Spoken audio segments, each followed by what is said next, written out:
रोज एक नई कहानी देखने के लिए चैनल को सब्सक्राइब करें और बेल आइकन दबाना ना भूलें।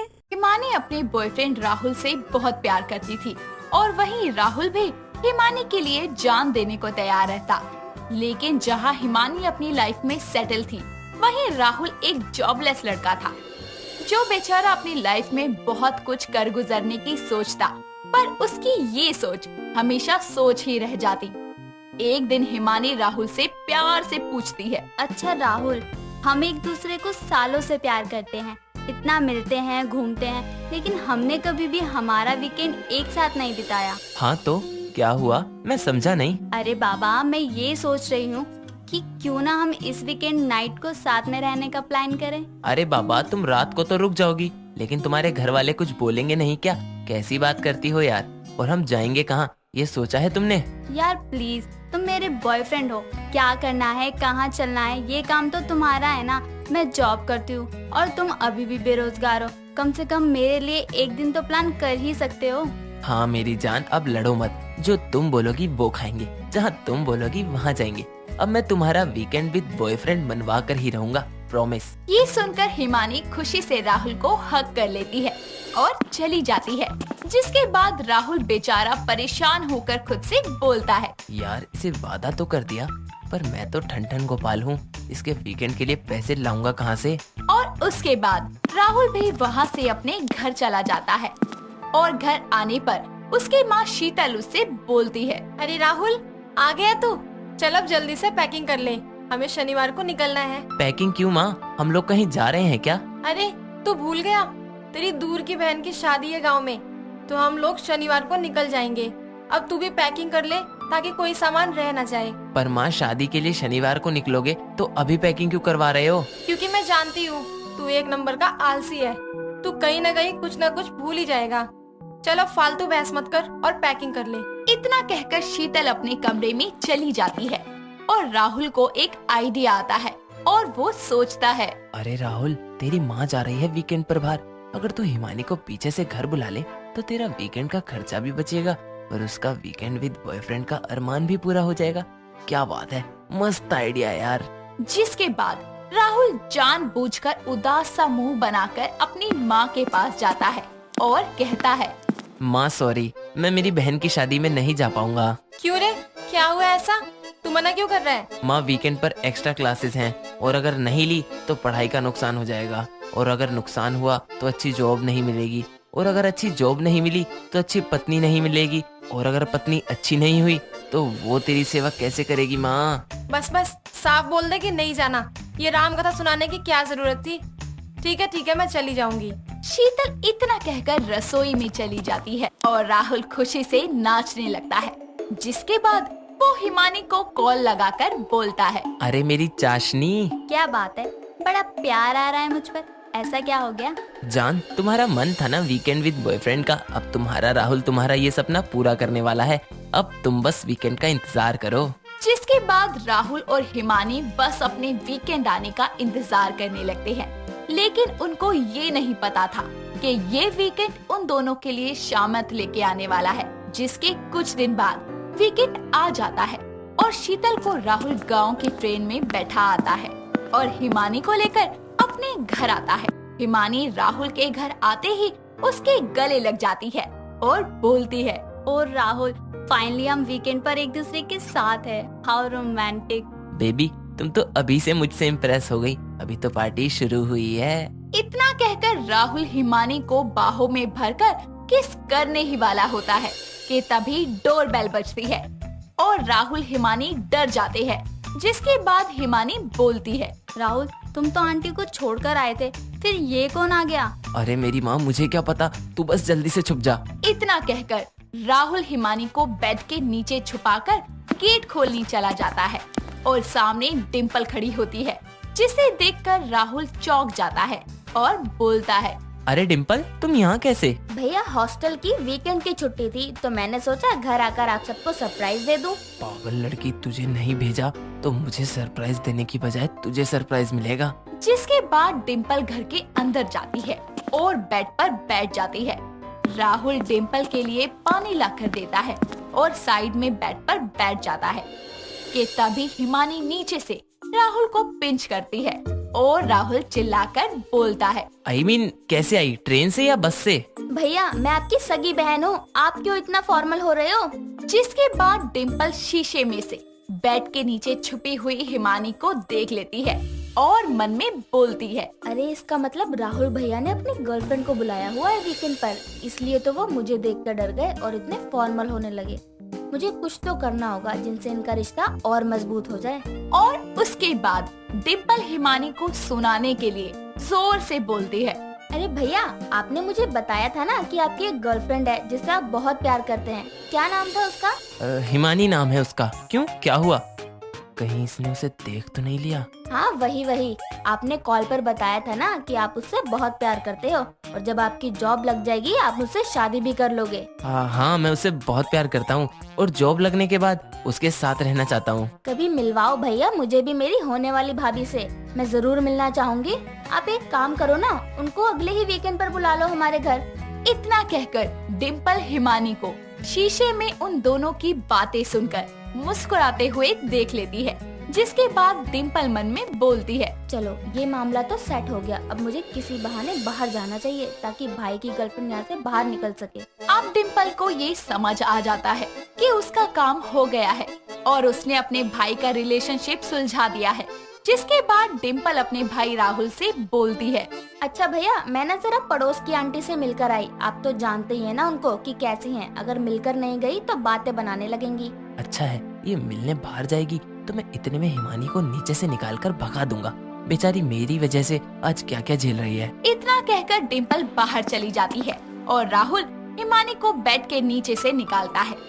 जिसके बाद हिमानी को देखकर राहुल अफसोस करते हुए बोलता है, मुझे माफ कर दो हिमानी, मेरा नसीब ही खराब है।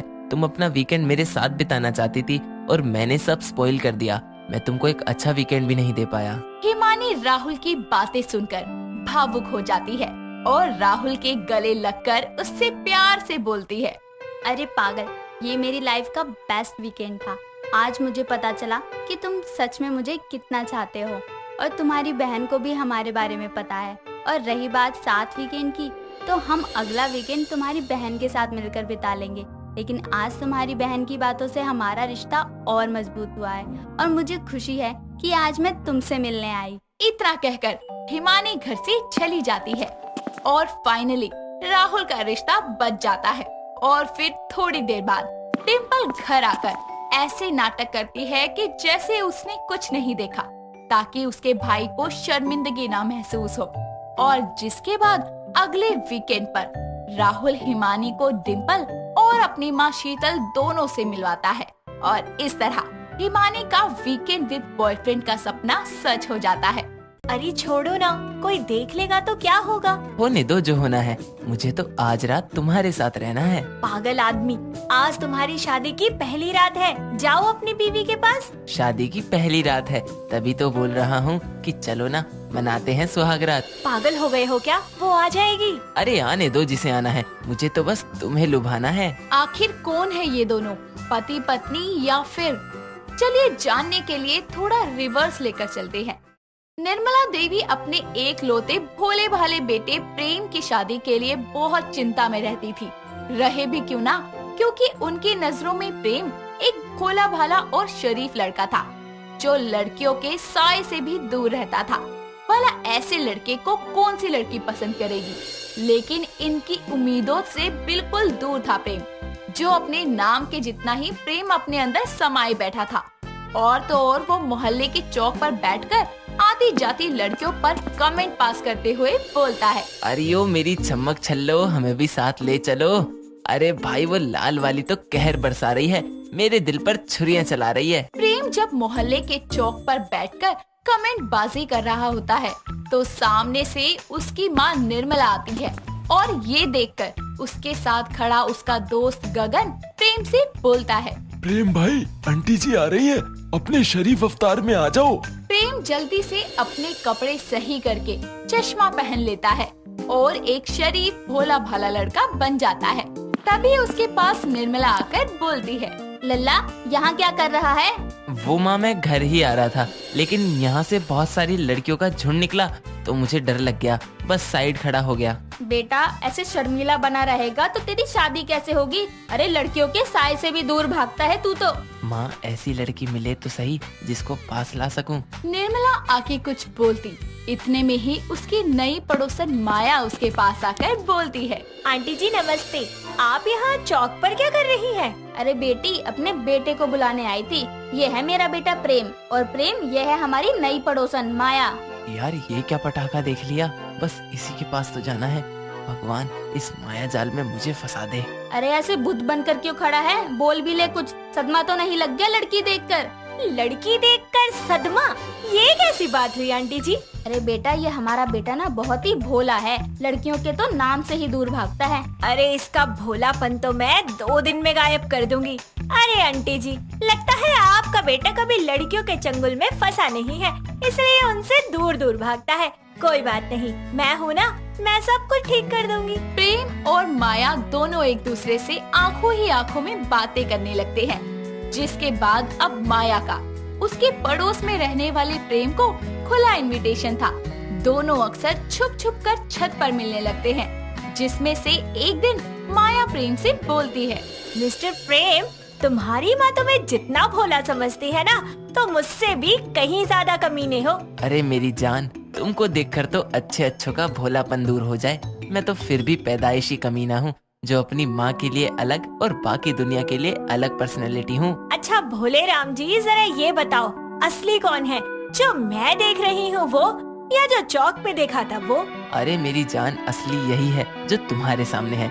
और वैसे भी तुम जैसी हॉट पड़ोसन को देखकर तो अच्छे अच्छे भोले भी राम रहीम बन जाएं। अच्छा आप छोड़ो, वरना तुम्हारी माँ आ जाएगी और कहेगी कि मैंने इस लड़की को मेरे बेटे के मन से लड़कियों का डर निकालने को कहा था, ना कि उसके दिल में बसने को कहा था।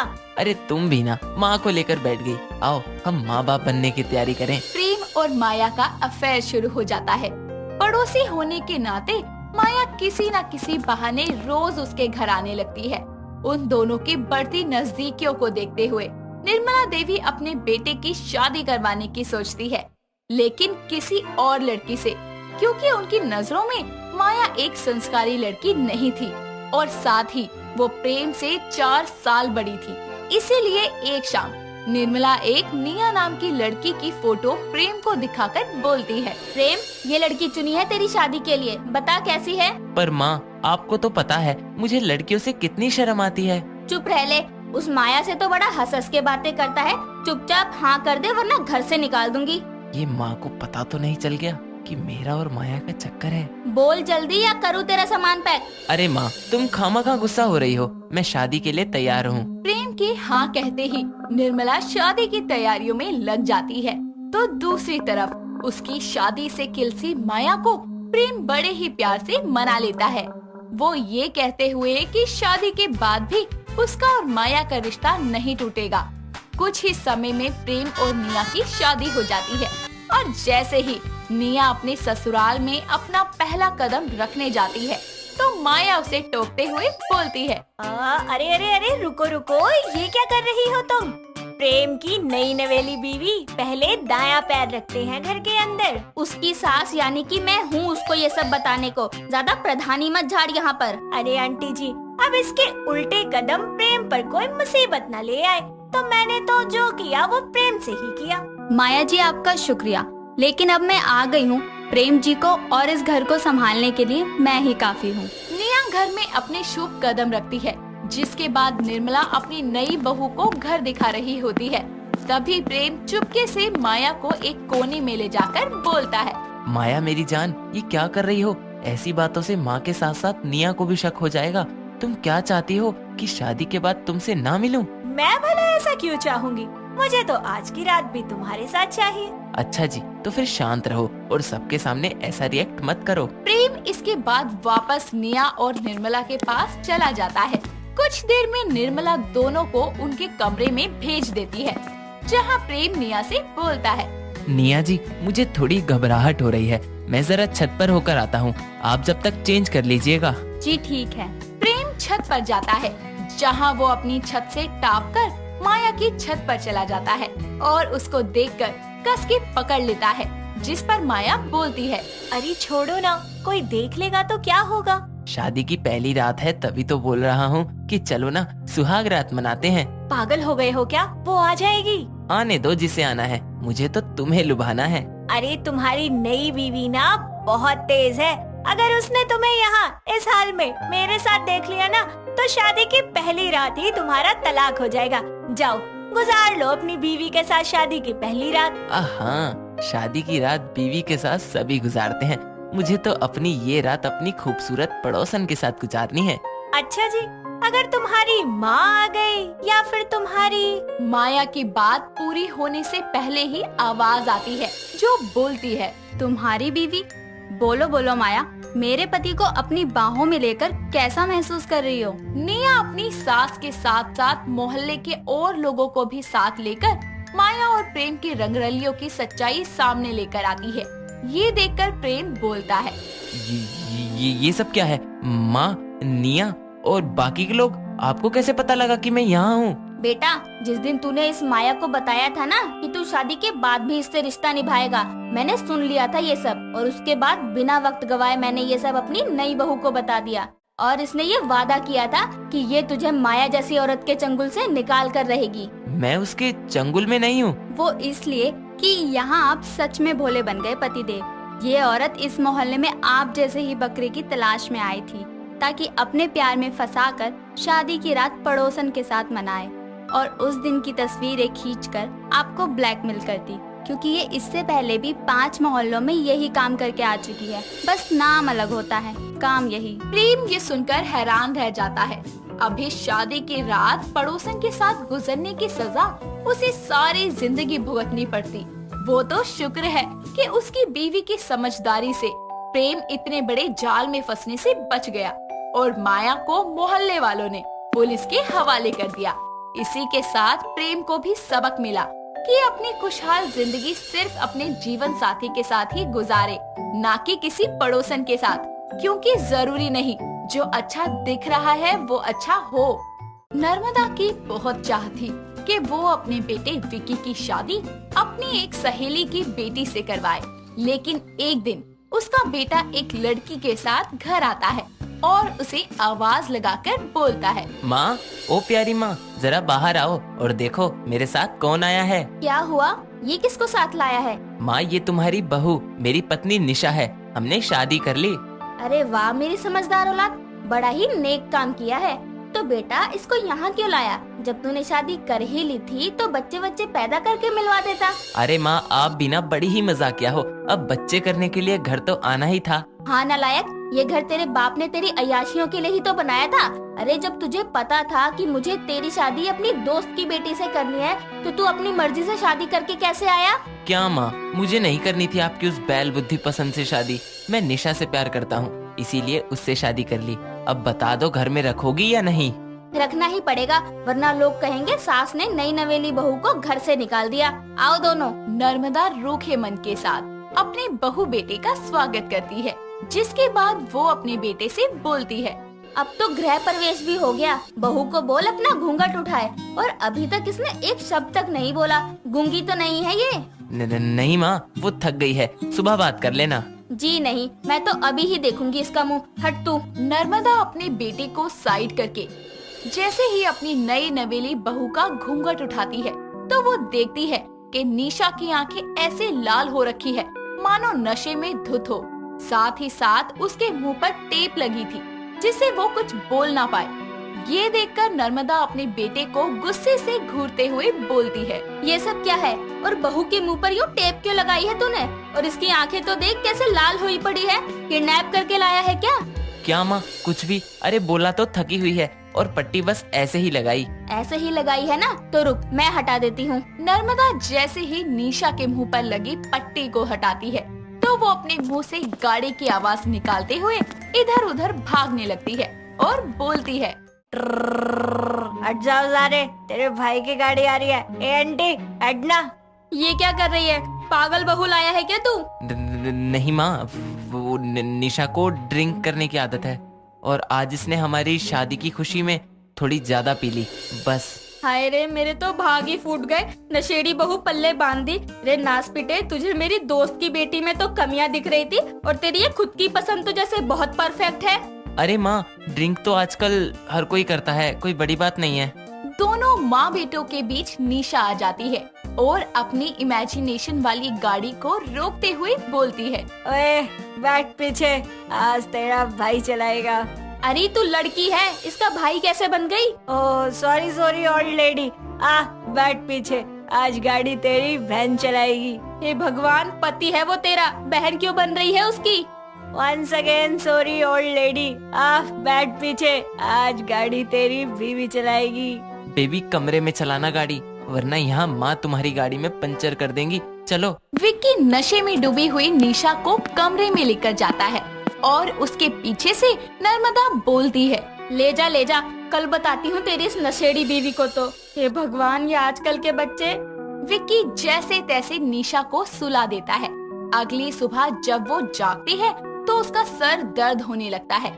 विक्की नहाने गया होता है, इसीलिए वो सीधा नीचे चली जाती है, जहाँ उसकी सास उसे देखकर बोलती है, आ गई बहू रानी, तो कैसी रही तेरी कल की लॉन्ग ड्राइव? आप कौन है? वाह रे बहू, इतनी पीली थी क्या कल रात कि जिससे शादी करी उसी की माँ को नहीं पहचान रही? ओह सॉरी सासू माँ, वो क्या है ना कि मेरा सर बहुत घूम रहा है। कल रात क्या हुआ मुझे याद ही नहीं है। हाँ, खैर वो छोड़, तुझे चाय बनानी आती है? नहीं। कॉफी या शरबत बनाना तो आता ही होगा? नहीं। फिर कुछ आता भी है या वो भी बोलेगी नहीं? आता है ना, चखना बनाना, पैक बनाना, हुक्का बनाना। बस नशेड़न, ये मेरा घर है, कोई बार नहीं। ठीक है, तो मैं बाहर जा रही हूँ। अरे सॉरी, मतलब नहाने जा रही हूँ। निशा वापस अपने कमरे में चली जाती है, लेकिन नर्मदा के बेटे की शादी की बात सारे मोहल्ले को पता लग गई थी, जिसके बाद पड़ोस की कुछ औरतें उसके घर आकर बोलती है, अरे नर्मदा बहन, सुना है घर में नई बहू आई है, मुंह दिखाई नहीं करवाओगी? करवाऊंगी, पर आप सब थोड़ा समय तो देती, सुबह ही आ गई। अरे नर्मदा बहन, अब शुभ काम जितनी जल्दी निपट जाए उतना ही अच्छा है। अच्छा ठीक है, बुलाती हूँ बहू को। शुक्र है ये सब सुबह आई हैं, बहू होश में है, कहीं कल रात को आती तो हमारी तो इज्जत ही नहीं रहती कुछ। नर्मदा अपनी बहू को बुलाने उसके कमरे में जाती है तो वो देखती है कि निशा सुबह ड्रिंक करते हुए हुक्का पी रही है। ये देखकर वो बोलती है, हाय राम, ये तो सुबह ही शुरू हो गई, अब क्या करूं? इतने में बाथरूम से विक्की बाहर निकलता है और अपनी माँ से बोलता है, माँ क्या हुआ, क्यों सुबह राम को याद कर रही हो? अपनी बीवी को देख, ये सुबह क्या कर रही है। निशा यार, सुबह क्यों पी ली? बेबी, मुझे पीने का शौक नहीं, पीती हूँ गम भुलाने को। गम? अरे तुझे तो कोई गम दिया ही नहीं, बल्कि तेरे चक्कर में हमें हो जाएंगे आज। 2 घुट पिला दे सासू माँ, बाकी मेरे तो छोड़ दे। पूरी बोतल गटक चुकी है और अब भी इसको 2 घूंट चाहिए। बेटा बता क्या करूं? नीचे औरतें इसकी मुंह दिखाई के लिए आई हैं और ये अगर ऐसा मुंह लेकर गई तो हम किसी को मुंह दिखाने लायक नहीं बचेंगे। माँ ऐसा करते हैं, निशा के मुंह पर पट्टी बांध कर ले चलते हैं। अरे मुंह तो बंद कर देगा, लेकिन इसका लड़खड़ाना और हाथ कैसे रोकेगा? दोनों माँ बेटे सोच ही रहे होते हैं कि क्या करें। इतने में निशा कमरे से बाहर नीचे जाने के लिए निकल जाती है। थोड़ी देर में दोनों देखते हैं कि वो कमरे में नहीं है। तब वो भागते हुए बाहर जाते हैं, लेकिन निशा अब तक सबके सामने आ चुकी थी और सबको हाथ जोड़कर बोलती है, ए ऑल लेडीज, प्रणाम स्वीकार करो। हाय हाय, ये नर्मदा की बहू ऐसे झूम क्यों रही है? ऐसा लग रहा है ये नशे में है। हाय, मतलब इसने पी हुई है? नो, मैं पी नहीं है। हाँ जी, मैनू पिला दी गई है। हाय, सत्यानाश हो, ये कैसी बहू ले आई? 1 नंबर की नशेड़ी है। हाँ, ऐसी नशेड़ी बहू के कारनामों के कारण नर्मदा बहन को कितना शर्मिंदा होना पड़ेगा। ए lady, shut up and bent over. Nisha गाना गाते हुए अजीब सा डांस करने लगती है। ये देखकर सब औरतें अपने घर भाग जाती हैं और ये सारा ड्रामा देखकर नर्मदा और विक्की एक दूसरे की शक्ल देखते हैं और फिर नर्मदा नीचे आकर निशा से बोलती है, ए नशेड़ी, करवा दी बेइज्जती पूरे जग में। हाय, तेरे कारनामों ने तो आज हमें कहीं मुंह दिखाने लायक नहीं छोड़ा। आजुमा, आपका मुंह वैसे भी देखने लायक नहीं है। अच्छा है ना, लोगों को डरावनी चीजों से छुट्टी मिल जाएगी। क्या कहा? मेरा मुंह डरावना है? रुक, तेरा नशा उतारती हूँ अभी। माँ माफ कर दो, दोबारा नहीं पिएगी ये, पक्का माफ कर दो इसको। इसके साथ तो तू भी पिटेगा, रुक जरा। नर्मदा हाथों में झाड़ू लिए निशा के करीब आने लगती है और बोलती है, आज तेरा सारा नशा ना उतारा ना तो मेरा नाम भी नर्मदा नहीं। और सासू माँ, मुझ पे हाथ उठाया ना तो देख लेना, मुझसे बुरा कोई नहीं होगा। जब से तू इस घर में आई है, तेरे से बुरा तो कोई है भी नहीं। रुक, तेरा नशा उतारती हूँ। नर्मदा जैसे ही निशा को मारने जाती है, वो उसका हाथ पकड़कर झाड़ू छीनते हुए बोलती है, सासू माँ, मैं आपको दिखाती हूँ मारना क्या होता है। निशा अपनी सास को झाड़ू से मारने लगती है। ये देखकर विक्की उसे रोकता है और हाथ से झाड़ू छीनकर उसे एक थप्पड़ मारते हुए बोलता है, तुमको शर्म नहीं आई निशा, माँ पर हाथ उठाते हुए? अब उसको क्या बोलता है? सारी गलती तो तेरी है। एक ऐसी लड़की को मेरे मत्थे मार दिया जो सिर्फ नशे में धुत रहती है। हाँ माँ, मुझे माफ कर दो। मैं निशा से प्यार करता था, इसीलिए उसकी इस आदत को जानते हुए भी उससे शादी करी।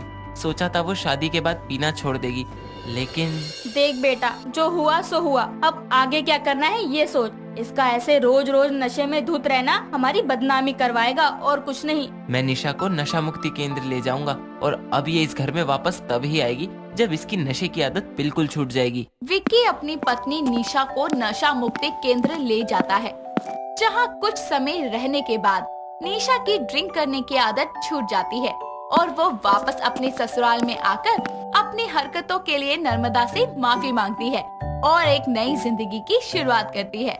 दोस्तों, अगर आपको ये कहानी पसंद आई तो इसे लाइक करें, शेयर करें और कमेंट करके बताएं कि कहानी में आपको सबसे अच्छा क्या लगा।